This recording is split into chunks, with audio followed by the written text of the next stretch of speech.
નમસ્કાર, હું છું ક્ષિતિજ નાયક. મુંબઈ સમાચારના ડિજિટલ પ્લેટફોર્મ પરથી વાત કરીએ અત્યાર સુધીના મહત્વના સમાચારની.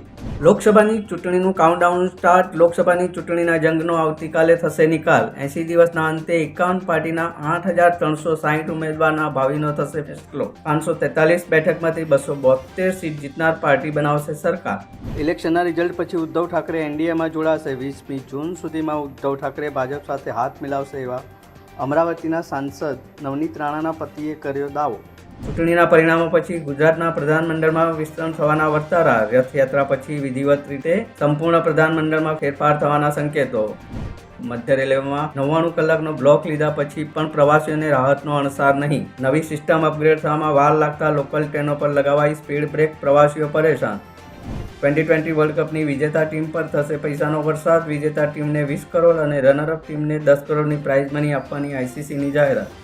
અઠવાડિયામાં 2 ઇન્ડિયન ક્રિકેટરે લીધા સંન્યાસ. શનિવારે 39 વર્ષીય દિનેશ કાર્તિકે નિવૃત્તિની જાહેરાત કરી હતી. જોકે 3 દિવસ પછી ઓલરાઉન્ડર ક્રિકેટર કેદાર જાદવે ધોનીની સ્ટાઇલમાં નિવૃત્તિ જાહેર કરીને લોકોને ચોંકાવ્યા.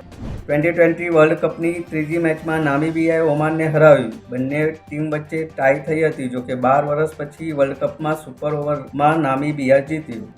મિસ્ટર એન્ડ મિસિસ માઈને બોક્સ ઓફિસ પર મળ્યો જોરદાર પ્રતિસાદ. જાહ્નવી કપૂર અને રાજકુમાર રાવની ફિલ્મએ 3 દિવસમાં 17 કરોડનું કર્યું કલેક્શન. ક્રિકેટની મોસમ હોવાને કારણે આગામી દિવસોમાં ફિલ્મને વધારે સારો પ્રતિસાદ મળે એવી અપેક્ષા. રણબીર કપૂરની દીકરી રાહાએ લોકોના જીત્યા દિલ.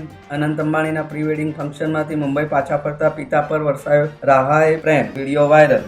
આવા દેશ વિદેશના ન્યૂઝ જોવા માટે જોતા રહો મુંબઈ સમાચાર ડિજિટલ.